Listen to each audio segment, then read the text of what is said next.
The alien arena was alive with noise. Shouts, cheers, and cruel laughter echoed under the huge metal dome. Cadets from 100 different worlds stood in the training yard, their strange armor catching the light from the high ceiling. They were all tall, broad, and powerful, all except one dot. Ethan stood at the very edge of the crowd. Compared to the towering alien warriors, he looked like a child who had wandered into the wrong place. His body was small, his armor basic, and the long spear in his hand looked far too big for him. From the stands above, alien officers watched with amusement. "That is the human," one hissed, his voice like metal scraping stone. "He won't last a week," another replied. "Fragile, slow, not built for real combat." The training master stepped forward. His skin was dark blue, his eyes cold and glowing.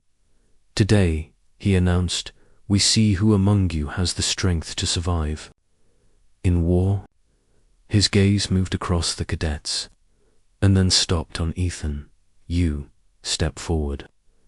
A heavy-set alien cadet, covered in chitin armor, stepped up next to him. His name was Vor, and he was known for breaking bones in training. Vor looked down at Ethan and smiled in a way that wasn't friendly. "I will try not to crush you too quickly, little prey," he said. The match began with the sound of a horn. Vor charged forward, his massive frame moving like a wall of muscle. Ethan raised his spear just in time to block the first strike. The impact was so strong that it threw him backward into the sand. The crowd roared with laughter. "Too weak," someone shouted. "Send him home before he dies." Another jeered. Ethan pushed himself up, chest burning. He wasn't strong enough to win by force, but quitting was not an option. He rushed forward, dodging left and right, trying to use speed instead of strength. He managed to strike the side, but the alien barely flinched. The next blow hit Ethan in the ribs, and he collapsed, gasping for air. The crowd expected him to stay down, but slowly, painfully, Ethan stood again. His eyes locked on Ver's. There was no fear there, only stubborn defiance. Up in the shadowed balcony, something moved. Two golden eyes glowed from the darkness. A huge shape leaned forward, its massive shoulders shifting under dark, scarred skin. Every cadet knew that shape, Karok, the apex killer, the deadliest predator in the known galaxy. A beast that had never taken orders, never spared an enemy, never fought beside another species. Why was he here? No one knew. Ethan didn't notice at first. His focus was only on surviving the next attack. Vor came at him again, claws flashing. This time, Ethan rolled aside, jabbing his spear into the alien's leg. It wasn't enough to cause serious damage, but the crowd went silent for a moment. The human had struck back. Vor roared and slammed his arm into Ethan's chest, knocking him hard into the dirt. Ethan's vision blurred. His ears rang. The match should have been called off, but the training master said nothing. They wanted to see the human broken. Ethan spat blood, got to one knee, then stood again. His legs shook, but he refused to stay down. From the balcony, Karak's head tilted.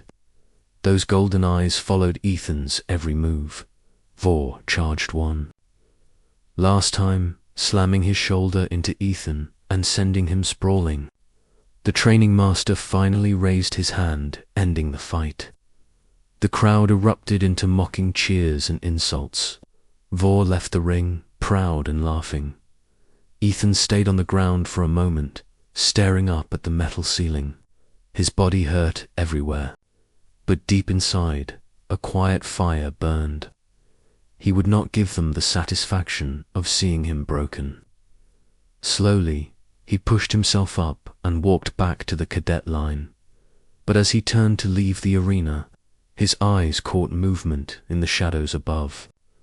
The apex killer was still there, watching, and for the briefest moment, Ethan could swear the predator nodded. The other cadets didn't notice. The crowd didn't notice. But in that instant, something changed. Later that night, whispers spread through the academy. The apex killer was watching the human. No one survives his attention. Unless what? Unless he's interested. Ethan didn't know it yet, but his fight in the arena had been more than just training.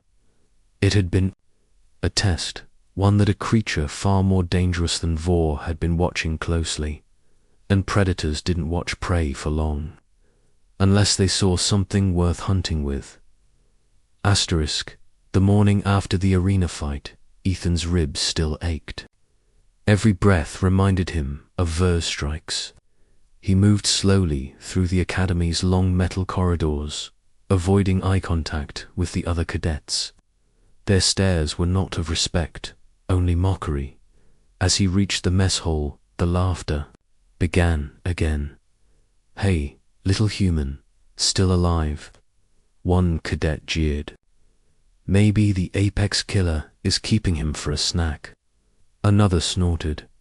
Ethan ignored them, grabbing a simple meal from the dispenser. But their words stuck in his mind.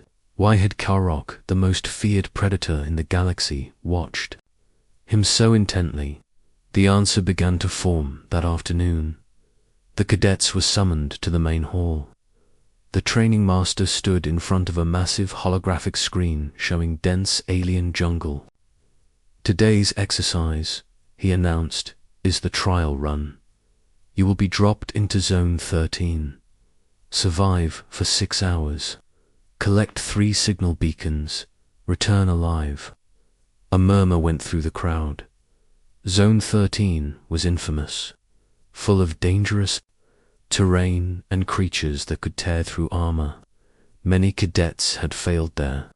Some never returned. Ethan felt a tap on his arm. Vor was grinning, holding a small controlled device. "Good luck, human," Vor said. "Let's hope your gear works." When Ethan reached the drop site, he discovered what Vor meant. His scanner was dead. The map flickered uselessly. Someone had sabotaged it. The transport doors opened, and Ethan stepped into the jungle. Thick vines hung low. Alien birds screeched in the distance, and the ground smelled of damp rot. His heartbeat quickened. Without a working scanner, finding the beacons would be almost impossible. Hours passed. Ethan used his instincts, moving quietly, avoiding open areas. He spotted his first beacon near a stream, but as he reached for it, the water exploded. A massive, scaled creature burst out, long teeth, claws like curved swords. Ethan stumbled back, spear raised, but the beast was faster. It lunged. A roar shook the trees. From the shadows, Karok appeared. His massive body moved like flowing muscle. With one swipe of his claw, he ripped through the creature's neck. The beast collapsed. Lifeless, Ethan froze. The predator stood over the kill, golden eyes fixed on him. Everyone knew the apex killer did not save lives. He ended them. Kyrak took a slow step forward. Ethan gripped his spear tighter, knowing it would do nothing. The predator stopped, crouched, and pushed something toward him with one claw. It was a strange, bright fruit from the jungle floor. Ethan hesitated, then took it. Karak tilted his head, studying him. Then, with a deep, guttural sound that might have been approval, the predator turned and began walking deeper into the jungle. After a few steps, he looked back as if inviting Ethan to follow. Ethan's mind screamed, "Don't," but his feet moved anyway.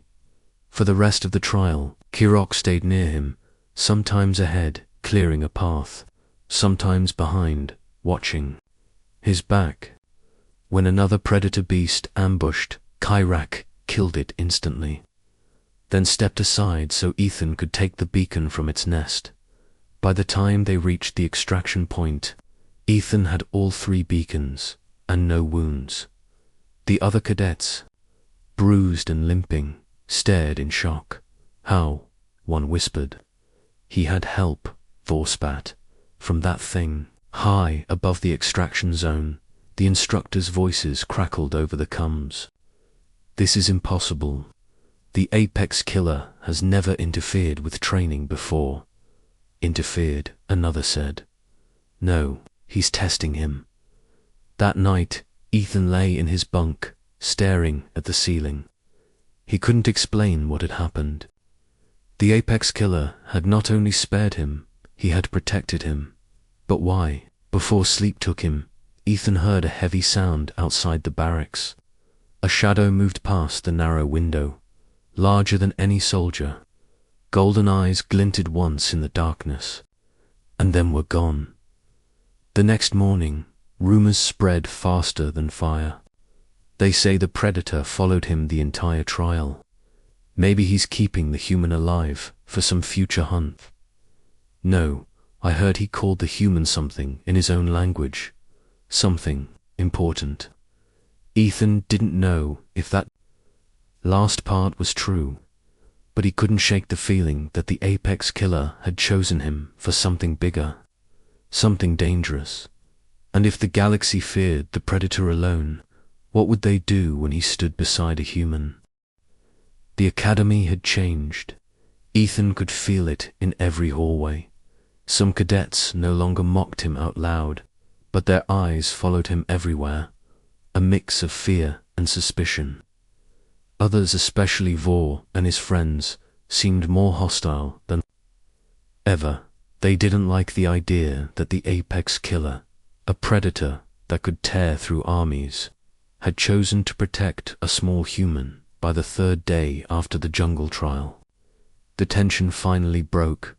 The training master announced a new mission, a live-fire exercise in the Shadow Zone, a section of the planet's surface known for constant darkness and violent storms. The goal was to retrieve a power core from an abandoned outpost before nightfall. Though here, night was even darker than the inside of a sealed ship. Ethan felt the stares when his name was called. He was assigned to Vor's squad. They moved out together in a carrier dropship. Vor sat across from him, his mouth twisting into a grin. "Don't get lost, little prey," he said. "We might not come looking for you." The Shadow Zone was worse than Ethan imagined. The sky was a black storm, lightning flashing in strange colors. The wind carried the smell of ash and metal. The ground was uneven, covered with shattered structures and jagged rock. Halfway to the outpost, Vor signaled a stop. "You go ahead, human," Vor said, his tone fake sweet. "We'll follow." Ethan knew a trap when he saw one. But before he could respond, Vor shoved him forward and the squad split, most of them vanishing into the darkness in another direction. Now alone, Ethan kept moving. Every step echoed in the silence. Then he heard it, low breathing, deep and heavy. A figure emerged from the shadows. Not Karok, something else. Its skin was pale and stretched tight over bone. Its eyes glowed like dying embers. Long claws scraped the metal floor as it stepped toward him. Ethan raised his spear, heart pounding. The creature lunged. Ethan barely dodged the first strike, rolling to the side, but the second caught his shoulder, tearing through his armor. Pain shot through his arm. He fell back, vision blurring, and then came the roar. Kyrok crashed through the wall like living thunder. His claws slashed, his fangs tore, and the pale creature screamed before it was ripped apart. Ethan lay in the rubble, breathing hard. Kyrok stood over him, blood dripping from his claws. For a moment, The predator simply looked at him, then reached down and pulled him to his feet. Ethan stared up, unsure what to say. Why? Why do you keep saving me? He asked, his voice barely audible. Karak tilted his head, his voice low and rough. Brother, safe. The word hit Ethan harder than the fight had. Brother, not prey, not soldier, brother. Before Ethan could respond, more movement came from the shadows. 3 more pale creatures crept forward. This time, Karak didn't attack alone. He shoved Ethan toward the nearest one. Fight, he growled. Ethan's hands tightened on his spear.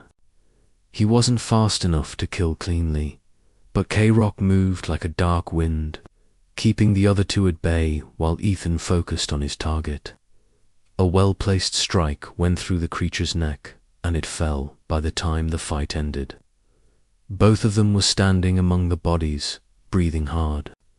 Ethan's arm throbbed, blood soaking his armor, but a strange sense of pride burned in his chest. They moved together toward the outpost. Inside, they found the power core sitting on a cracked pedestal. Before they could take it, Ver Squad appeared from the shadows. Looks like you did the hard work for us, Vor sneered. Hand it over. Ethan's grip tightened on the core. Vor stepped closer and froze. K-Rock moved between them, his massive frame filling the hallway. His golden eyes glowed brighter than the storm outside. He bared his teeth, the sound of his growl vibrating through the metal walls. Vor tried to hide his fear, but his voice shook. This is a training exercise. Kirak took one slow step forward, towering over him. Hurt him, die. The words were simple, but every cadet in the room understood. Vor stepped back, his arrogance gone. Without another word, he turned and led his squad away. Ethan exhaled slowly. He looked up at Kirak. You didn't have to. Kirak cut him off with a grunt. We fight together. They returned to the academy with the power core. The instructors didn't ask how they got it, and no one dared challenge them. But that night, Ethan realized the truth. He and Kirak weren't just allies. They were bound by something stronger, not by orders, not by chance, but by blood, and the galaxy wasn't ready for what that meant. The Academy's corridors felt different now. Every time Ethan walked through them, conversations stopped. Cadets stepped aside. Even officers lowered their voices. It wasn't respect, not yet. It was fear. K-Rock had made it clear during the Shadow Zone mission. Harm the human, and you die. That message had spread like wildfire. Vor avoided Ethan entirely now, but the silence didn't mean safety. Ethan could sense the change in the air. Something bigger was moving behind the scenes. That something showed itself the next morning. The Academy commander, a tall, sharp-faced alien named Drix, summoned Ethan to the strategy chamber. The room was circular, lined with glowing maps of star systems. Drix stood in the center, his cold eyes studying Ethan like a problem to be solved. You are becoming a distraction, Drix said. The Apex Killer follows you, protects you. This is unacceptable. Ethan stayed silent, waiting for the real reason he'd been called. Drix's tone dropped lower. You will be reassigned. Off. Quietly, it will be. For your own safety. Ethan almost laughed. For my safety. No, this was about control. They feared Kirak's loyalty to him. The door behind him slid open. Heavy footsteps approached. The air seemed to grow thicker. Kirak entered the chamber. His presence filled the room like a storm rolling in.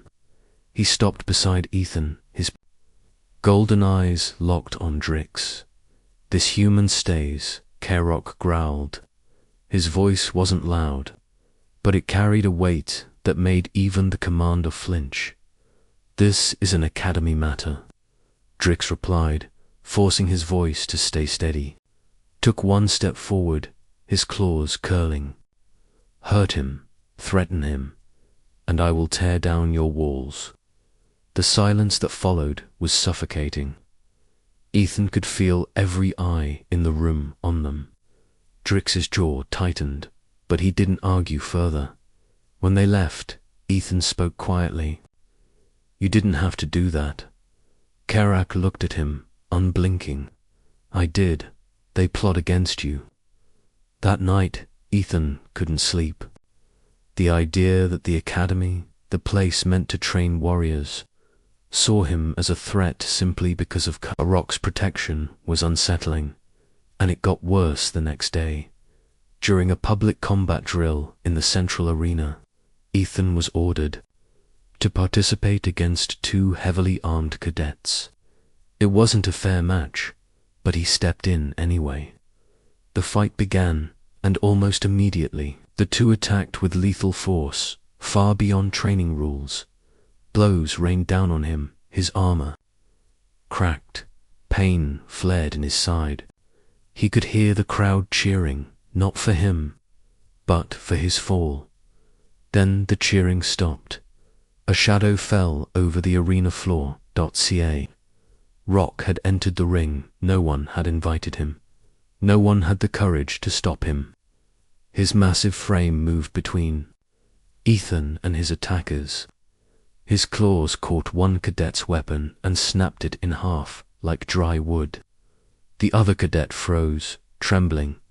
Kerok's head tilted back, and he let out a roar so deep it seemed to shake the very metal under their feet. It wasn't just anger. It was a warning to everyone. To the officers watching from above. To the cadets frozen in fear. To the entire academy. Ethan, still catching his breath, realized what was happening. Kerok was claiming him openly, in front of all of them. This wasn't just quiet protection anymore. This was a public challenge. The arena remained silent. Long after Kerok left with Ethan at his side, that evening, whispers spread through the academy's halls. The apex killer defied the commander.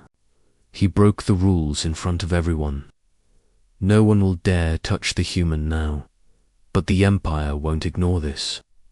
Ethan knew the whispers were right. Kerok's open defiance had painted a target on both of them. The Empire wouldn't just let this slide. Later, as they sat in the quiet of the Predator's private quarters, a space few dared to enter, Ethan asked, "Why are you doing this? You could walk away, stay safe, and no one could touch you." Kerok's golden eyes met his. "Because once, my people had brothers. They are gone now, but you, fight like them, stand like them. You are my last brother." Ethan felt the weight of those words. They weren't just allies in battle anymore. This was deeper. Older. Outside, a storm raged over the academy, lightning splitting the sky. Somewhere in the darkness beyond those walls, the Empire was preparing its next move, and Ethan knew whatever it was, Kerok would meet it head-on, but so would he. The storm over the academy hadn't stopped in 3 days. Dark clouds churned above the metal spires, and the air carried the taste of electricity. Ethan felt it in his bones. This wasn't just bad weather. Something was coming. He didn't have to wait long to find out. Just before midnight, the barracks door slid open. 2 armored soldiers stepped inside, weapons drawn. Behind them came Commander Drix, his face shadowed. "Human Drix said coldly, "You are under arrest for violations of Academy law. Come quietly." Ethan's mind raced. This was it, the Empire's move. I haven't broken any law, Ethan said, keeping his voice steady. Drix's lips curled into a thin smile. You have broken the greatest one. You've disrupted the order, and you will be removed. One soldier stepped forward, grabbing Ethan's arm. Before he could react, the lights flickered, and the temperature in the room seemed to drop. A deep growl rumbled from the doorway. Kyrak filled the entrance like a living wall, his claws glinting in the low light. The soldiers froze. Drix's expression hardened. This is not your fight, Predator. Kyrak's voice was low, each word edged with threat. Everything that touches my brother is my fight. In one fluid motion, Kyrak struck. The first soldier's weapon shattered under his claws. The second stumbled back, but Kyrak caught him by the throat, lifting him off the ground, before tossing him into the wall. Drix stepped back, realizing too late that this was no longer an arrest. It was war. Alarms screamed through the academy. Doors slammed shut. Sirens wailed. Kyrak grabbed Ethan's arm. We leave, now. They moved through dark corridors, lit only by flashing red lights. More soldiers appeared, but none dared block Kyrak for long. He tore through them with terrifying efficiency, his massive body moving like a weapon honed over decades. Finally, they reached the landing bay, and Ethan saw why Kyrak had chosen this path. Parked at the far end was a small assault craft, already powered up. Beside it stood 3 more of Kyrak's kind, younger, leaner, but with the same golden eyes. Ethan stared. I thought you were the last of your people. Kyrak shook his head. Not last, just the one free. The rest were prisoners. Ethan understood instantly. This wasn't just about saving him. Kyrak had been planning something bigger. All along, before they could board, a blast door slammed shut behind them. Vor stepped out of the shadows, flanked by a squad of heavily armed cadets. His face twisted with bitterness. You ruined everything, human. I was going to lead this academy. Now all anyone talks about is you and your pet monster. Ethan stepped forward, spear in hand. I'm not the one you should fear. Kyrak's roar tore through the bay. The fight erupted. Blaster fire lit the air. Ethan moved low, striking at Vor's legs, while Kyrak crashed into the cadet squad. Like a storm, armor split. Weapons broke. The golden-eyed predators fought alongside them, fast and brutal, their movements almost too quick to follow. Vor lunged at Ethan with a blade, but this time the human was ready. He sidestepped, driving the spear into Vor's side. The alien dropped to his knees, disbelief in his eyes. You were nothing. Ethan pulled the spear free. Not nothing, just underestimated. With Vor down and his squad scattered, Kyrak barked an order to his kin. They moved to the craft, dragging Ethan aboard. The engines roared to life. As they lifted from the bay, Drix appeared on the balcony above, shouting over the alarms. You can run, human, but the Empire will find you. Kyrak stood by the hatch, looking up at Drix with a smile that was anything but friendly. Let them try. The craft shot into the storm, breaking through the clouds into the open stars. For a long moment there was silence, only the hum of the engines and the steady breathing of warriors who had just defied an empire. Ethan leaned back, finally letting himself breathe. So, where now? Kyrak looked at him, the faintest hint of pride in his eyes. Now, brother, we hunt. The other predators echoed the word in their own language, a sound that felt ancient, heavy with meaning, and as the stars stretched out before them, Ethan realized something. The smallest human in the academy now had the deadliest allies in the galaxy, and together they weren't just going to survive, they were going to change everything.